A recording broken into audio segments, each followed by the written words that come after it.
시간 은혜 받으실 말씀은 빌립보서 3장입니다. 신약 성경 빌립보서 3장 10절에서 14절 말씀을 합독하겠습니다. 내가 그리스도와 그 부활의 권능과 그 고난의 참여함을 알고자 하여 그의 죽으심을 본받아 어떻게 해서든지 죽은 자 가운데서 부활에 이르려 하노니 내가 이미 얻었다 함도 아니요 온전히 이루었다 함도 아니라 오직 내가 그리스도 예수께 잡힌 바 된 그것을 잡으려고 달려가노라. 형제들아, 나는 아직 내가 잡은 줄로 여기지 아니하고 오직 한 일, 즉 뒤에 있는 것은 잊어버리고 앞에 있는 것을 잡으려고 푯대를 향하여 그리스도 예수 안에서 하나님이 위에서 부르신 부름의 상을 위하여 달려가노라. 아멘. 시편 27편 4절에는 이런 말씀이 있어요. 내가 여호와께 바라는 한 가지 일, 그것을 구하리니 곧 내가 내 평생에 여호와의 집에 살면서 여호와의 아름다움을 바라보며 그의 성전에서 사모하는 그것이라. 여러분, 다윗이 하나님께 구한 한 가지 일이 있다는 거죠. 두 가지를 구한 게 아니라 단 하나를 구했는데, 그게 뭐냐? 내가 사는 동안 주의 전에 거하게 하시고 주의 아름다움을 앙망하고 주의 아름다움을 사모하게 하소서. 그게 다윗의 한 가지 구하는 소원이었다는 거예요. 여러분, 지금 우리가 하나님 앞에 단 한 가지를 구할 수 있다면 무엇을 구하시겠습니까? 다윗처럼 나로 내 평생에 주의 전에 거하며 주의 아름다움을 앙망하게 하소서. 그렇게 여러분 구하실 거예요? 아니면 나로 억수로 부자 되게 하옵소서. 그렇게 구하실 거예요. 아마 갈등하시는 분도 있을지도 모르겠어요. 이 하나님께서 다윗에 대하여 내가 이새의 아들 다윗을 보니 내 마음에 합한 자라. 그렇게 말씀하신 이유가 있는 거죠. 이 다윗의 중심이요, 하나님 마음에 합한 거예요. 여러분, 하나님은 모르시는 게 없습니다. 온 땅을 두루두루 감찰하시고 사람의 마음속 깊은 것도 감찰하세요. 그래서 하나님이 사울을 버리시고 후계자를 선택할 때 저 유대 땅 베들레헴이라는 아주 시골 촌동네, 그곳에 사는 이새라는 한 사람, 그냥 평범한 중산층이에요. 그 이새라는 사람의 아들 8명 중에 막내였던 이 다윗이라는 청년을 하나님이 보신 거예요. 내가 이새의 아들 다윗을 보니 내 마음에 합한 자라. 하나님은 여러분, 우리의 마음도 다 들여다보고 있습니다. 하나님을 속일 수가 없어요. 사람은 속여도 하나님은 불가능해요. 하나님께서 우리의 중심을 보시고 그 마음이 합한 자에게 은혜를 주시는 것을 우리가 보는 것입니다. 우리의 한 가지 구하는 것도 다윗과 같이 되기를 주의 이름으로 축원합니다. 오늘 본문은 사도 바울이 하나님께 구하는 한 가지 소원을 말하고 있어요. 우리 본문 13절을 다 같이 읽겠습니다. 형제들아, 나는 아직 내가 잡은 줄로 여기지 아니하고 오직 한 일, 즉 뒤에 있는 것은 잊어버리고 앞에 있는 것을 잡으려고. 여기서 보면 내가 오직 한 일, 이게 정확하게 번역하면 only one thing이에요. 오직 한 가지 일, 내가 그것을 하나님께 구하려 한다는 거예요. 다윗이 하나님 앞에 한 가지를 구한 것처럼 바울도 하나님께 내가 한 가지를 구하려고 한다. 그래서 뒤에 있는 것, 내 삶의 지난 일들, 내가 정말로 너무나 부끄러운 실수를 하고 후회스러운 일들을 많이 했을지라도 그런 것 다 잊어버리고 내 앞에 놓인 한 가지 일을 구하며 내가 달려가노라. 그렇게 말을 하는 거예요. 그러면 바울이 하나님께 구한 그 한 가지 일 무엇일까요? 14절을 우리 다 같이 읽겠습니다. 표대를 향하여 그리스도 예수 안에서 하나님이 위에서 부르신 부름의 상을 위하여 달려가노라. 예수 그리스도 안에서 하나님이 위에서 부르신 부름의 상, 이걸 간단히 얘기하면 높은 부르심이라 그래요. 높은 부르심. 회사 사장님이 불러서 가는 게 아니고 보좌에 계신 분이 우리를 부르시는 거예요. 높은 부르심의 상을 위하여 내가 달려가노라. 여러분, 우리는 타인과 경쟁하는 사람이 아니에요. 우리는 나 자신의 육신을 쳐서 복종시키는 사람입니다. 다른 사람을 이겨먹어서 내가 잘 되는 게 아니고 내 자신의 자아와 육신을 쳐서 복종시킬 때 내가 승리할 수 있는 그런 싸움을 싸우고 있는 존재인 것입니다.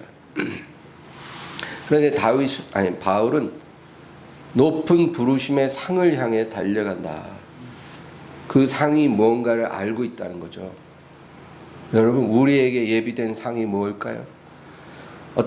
무슨 여러분 경연대회 같은데 나가면 1등상 그래갖고 자동차, 그렇죠? 냉장고 딱 갖다 놓잖아요. 1등상. 그러면 그거 바라보는 사람들이 침을 꼴깍 삼키고 내가 1등해서 저걸 타가야 되겠다 이러잖아요. 그래갖고 막 경쟁합니다. 우리 하나님 자녀도 비슷한 거예요. 하나님의 높은 부르심의 상이 있다는 거죠. 그 상을 향해 우리가 내 몸을 쳐서 복종시키고 달려간다, 그 얘기입니다. 예수님의 비유 중에 밭에 감추인 보화가 있어요.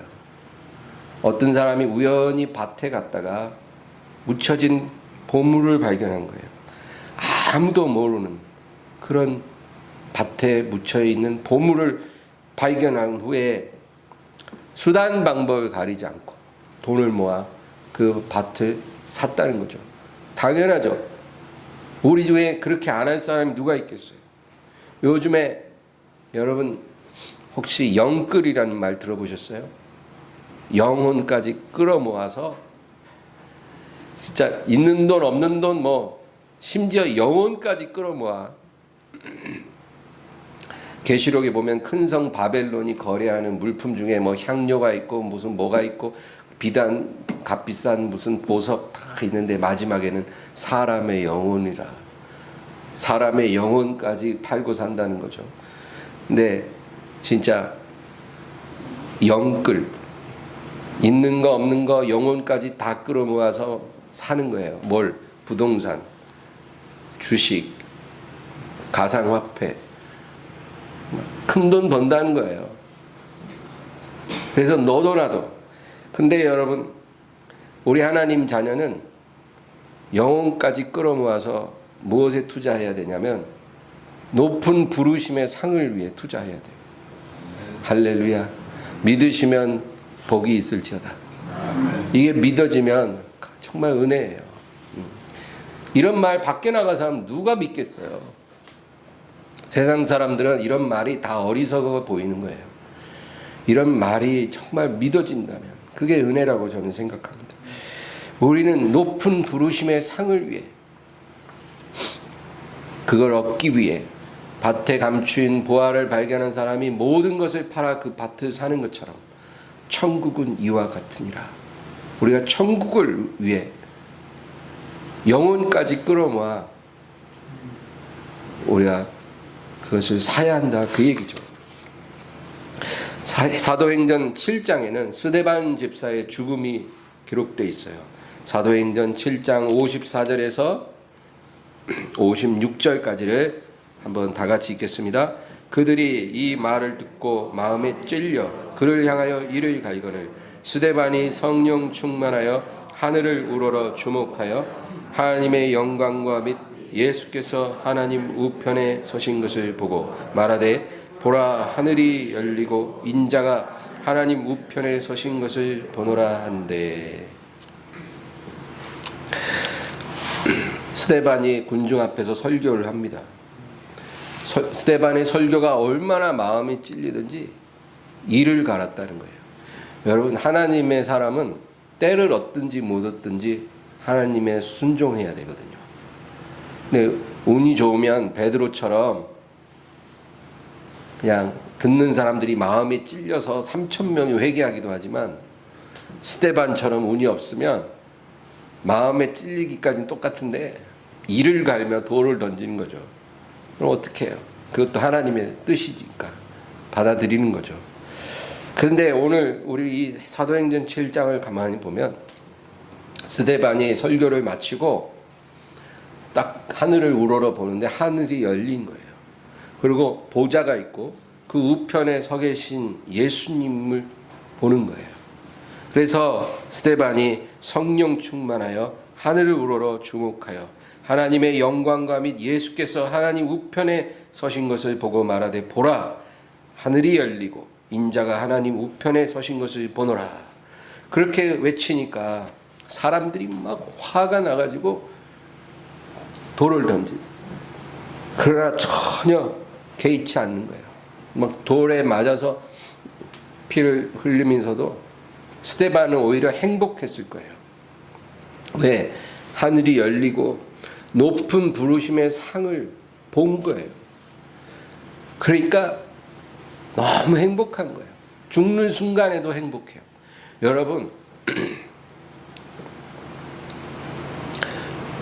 정말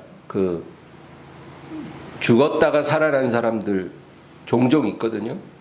죽었는데 몇 시간 만에 살아난 사람들이 보통 천국에 갔다 온 경우가 있어요. 가짜도 많아요. 근데 진짜도 있어요. 근데 그 사람들이 이구동성으로 하는 말이 돌아오기 싫었다는 거예요. 거기 있고 싶은데 주님께서 너는 다시 가야 된다. 그래서 왔다는 거예요. 정말 단 하루도 이 세상에 살고 싶지 않다. 그 마음이 드는 거죠. 여러분, 천국을 모르면, 제가 호스피스 사역하면서 말기암 환자들 임종하는 걸 보니까 다 죽기 싫어하더라고요. 대부분 그래요. 이제 탁 체념할 수도 있는데 대부분은 체념을 못해요. 더 살고 싶어서, 그냥 조금이라도 더 살고 싶은 거. 죽음이라는 그 강을 건넌다는 게 너무 두렵고 삶에 애착이 남아서 더 살고 싶어 합니다. 그러나 여러분, 천국에 다녀온 사람들의 얘기는 반대예요. 여기 오기 싫었다. 단 하루도 이 세상에 다시 살고 싶지 않을 정도로 천국이 아름다웠다는 거죠.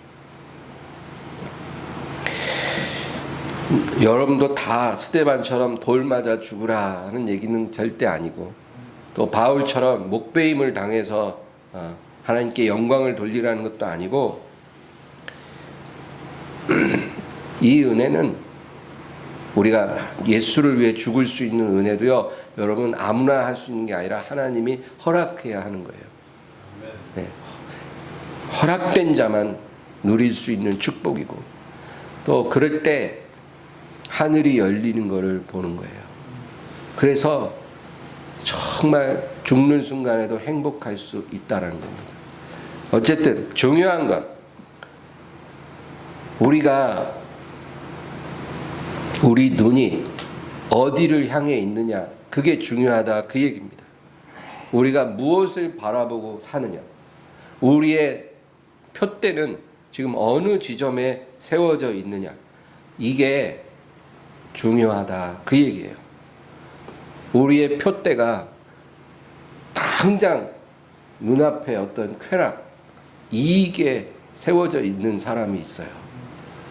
잘못된 겁니다. 우리 앞에 우리를 부르고 계시는 예수님의 심판대 그 앞에 우리의 표대가 세워져야 될 줄로 믿습니다.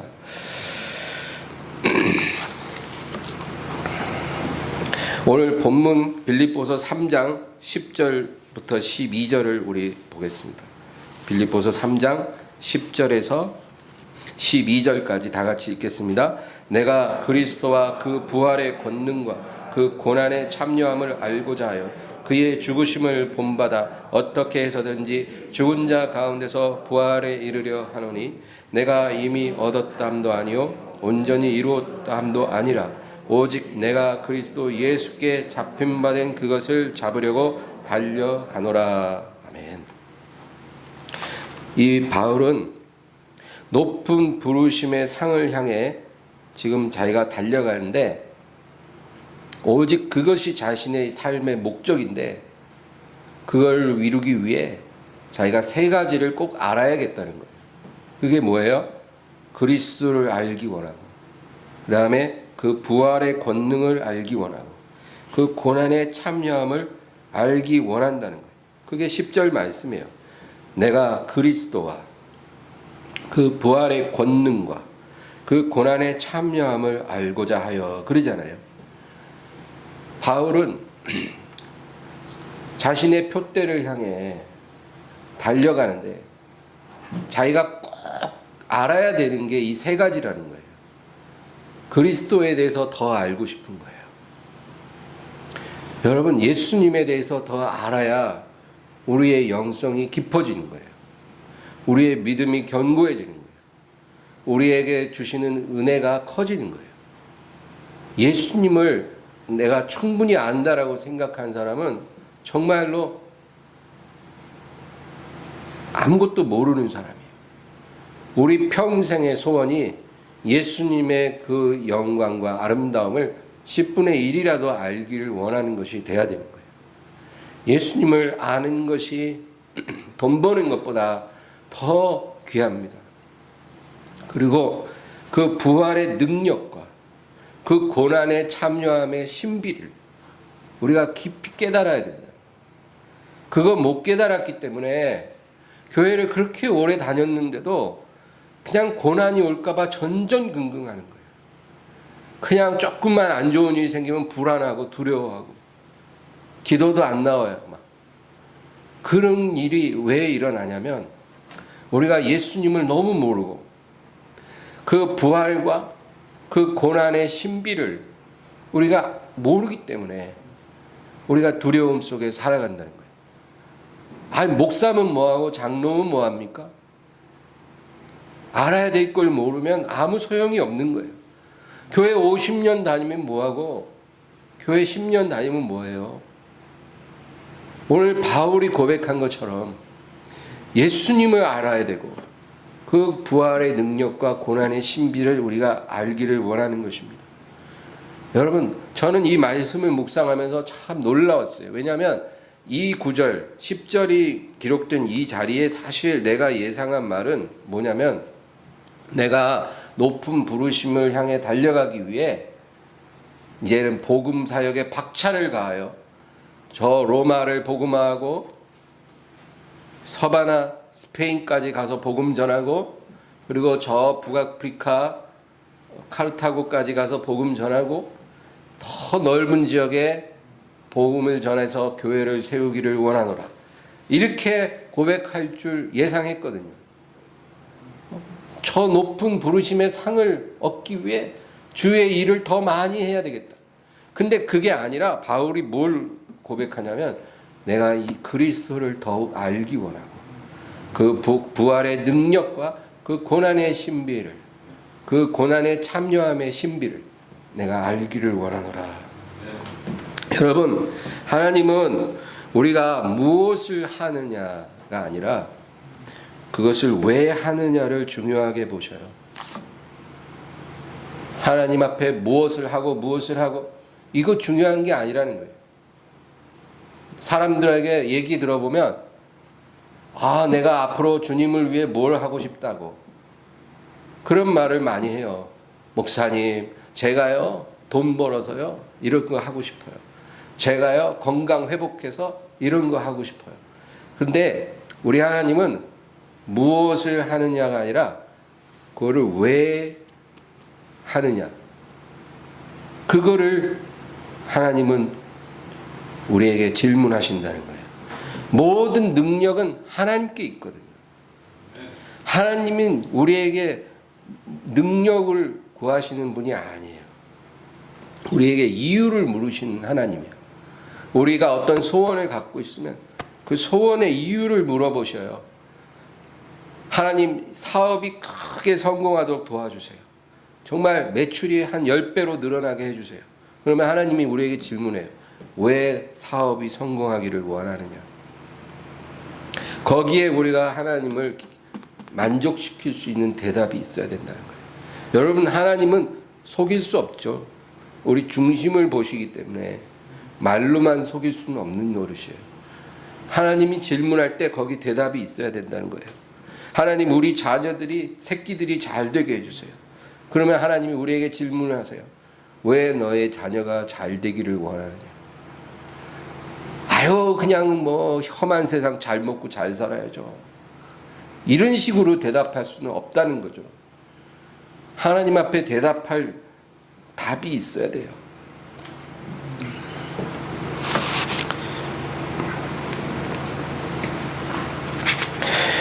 (3장 11절) 우리 읽겠습니다. 어떻게 해서든지 죽은 자 가운데서 부활에 이르려 하노니. 네. 그의 죽으심을 본받아 어떻게 해서든지 죽은 자 가운데서 내가 부활에 이르려 하노라. 지금 바울은 어디 있냐면 로마 감옥에 갇혀 있어요. 로마 감옥에서 빌립보 교회에 편지를 보낸 거예요. 그런데 지금 바울은 감옥에 있으면서 황제 앞에서 재판받기를 기다리고 있는 거예요. 우리가 백신 맞을 날짜를 기다리듯이 바울은 황제 앞에서 지금 재판받을 날을 기다리고 있는데, 지금 고백하는 걸 가만히 보세요. 내가 그의 죽으심을 본받아 어떻게 해서든지 죽은 자 가운데서 부활에 이르려 하노라.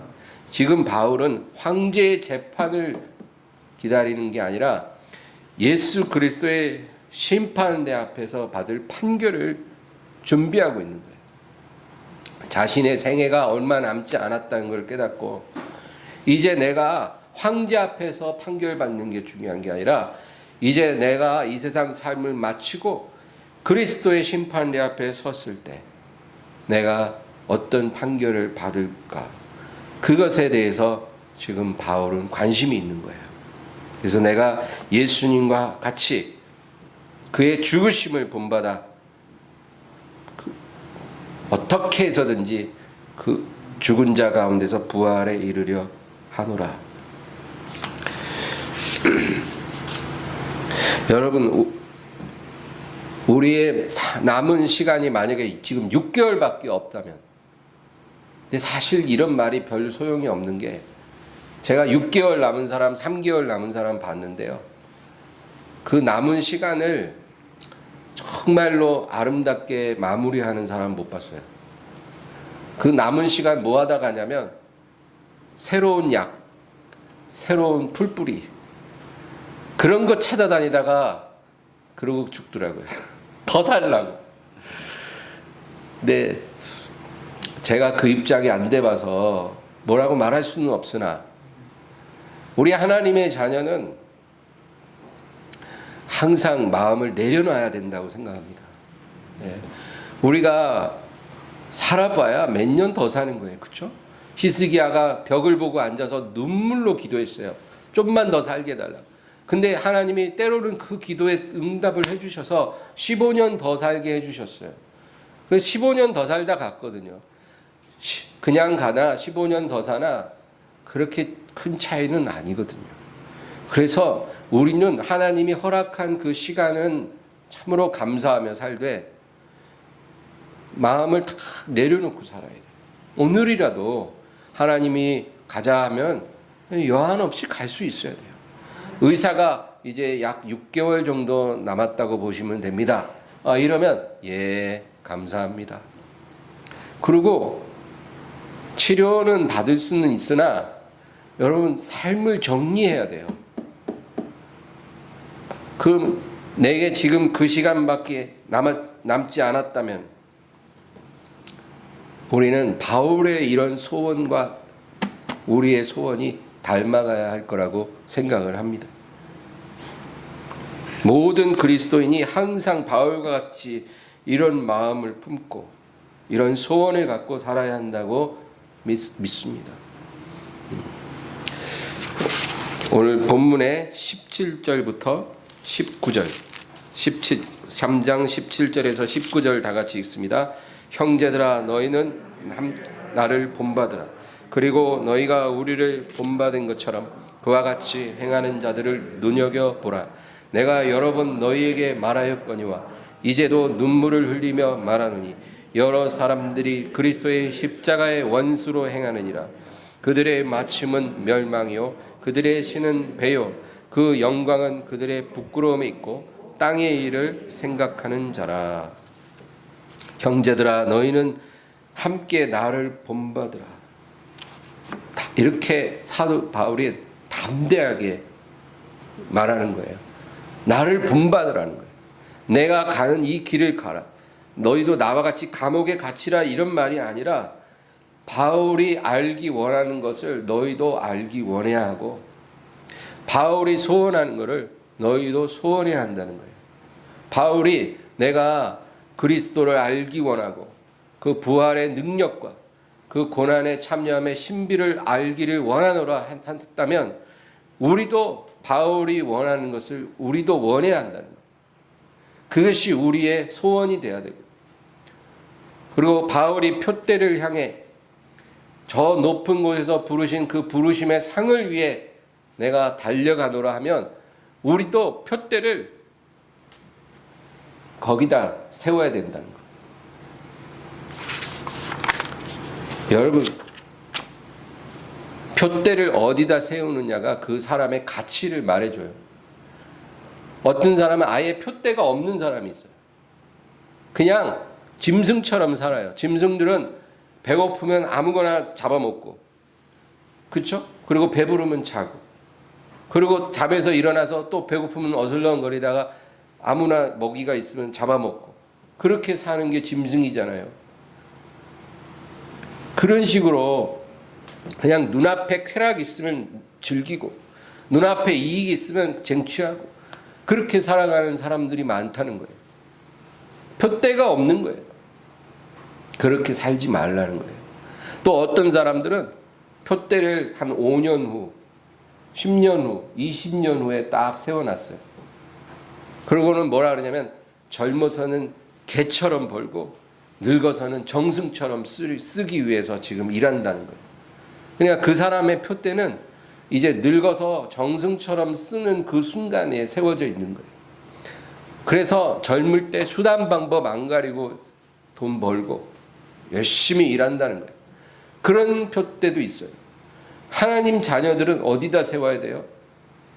이 세상 삶이 아니라 주님 앞에 서서 심판받는 그 자리에 표대가 세워져 있어요.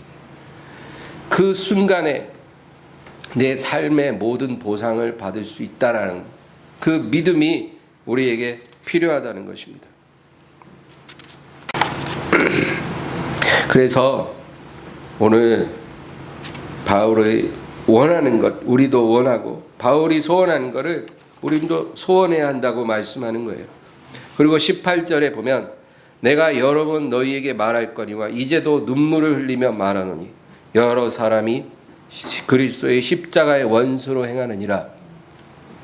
내가 눈물로 너희에게 호소하고 책망하는데 많은 그리스도인이 입으로는 십자가를 사랑하나 행위로는 십자가의 원수로 행한다. 그렇게 말을 해요. 여러분 이게 뭔 말일까요? 많은 성도가 입술로는 하나님을 섬기지만 어두운 곳에서 부끄러운 일을 행하고 그리고 땅의 일을 생각한다는 거예요. 19절의 후반에 땅의 일을 생각하는 자라. 우리가 말로만 하나님을 따른다고 하면서 땅의 일만 생각하고 하나님 앞에 부끄러운 일들을 행한다면 참으로 부끄러운 일입니다. 에서가 여러분 성경의 에서 누군지 알죠? 야곱의 형. 이 에서를 망령된 자라고 그래요. 왜 그랬습니까? 에서는 지금 눈앞에 팥죽 한 그릇 그거 먹고 싶어 갖고 자기의 장자권을 그냥 팔아버린 거예요. 여러분, 장자권이라는 것은 우리의 영적 유산을 의미해요. 영적인 유산이 중요하잖아요. 지금 당장은 별 의미가 없어 보이고 그냥 특별한 이익을 못 주는 것 같지만 그것이 우리의 영적 유산이에요. 그런데 그거를 눈앞에 팥죽 한 그릇하고 그냥 바꿔버린다는 거예요. 그렇게 살지 말라는 거예요. 아담과 하와가 에덴 동산에서 그 과일 나무를 봤을 때 보암직하고 먹음직하고 탐스러운 그 과일을 따먹고 싶어서 먹었어요. 그리고 그 낙원을 다 잃어버렸어요. 자신의 영원한 생명을 잃어버렸어요. 이러지 말라는 거예요. 마지막으로 그 아래 20절과 21절을 우리 다 같이 읽겠습니다. 그러나 우리의 시민권은 하늘에 있는지라 거기로부터 구원하는 자 곧 주 예수 그리스도를 기다리노니 그는 만물을 자기에게 복종하게 하실 수 있는 자의 역사로 우리의 낮은 몸을 자기 영광의 몸의 형체와 같이 변하게 하시리라. 아멘. 우리의 시민권 하늘에 있는지라. 이걸 정확하게 번역하면 우리의 생활 방식은 하늘에 있다, 그런 뜻이에요. 우리의 생활 방식은 이 세상이 아니라 하늘에 있다. 우리가 이 세상을 살지만 우리는 하늘의 방식으로 살아간다, 그 얘기예요. 그리고 거기로부터 구원하는 자 곧 주 예수를 기다리노라. 우리는 하늘의 생활 방식으로 살 뿐 아니라 하늘로부터 우리를 구원하러 오실 예수님을 기다린다는 거죠.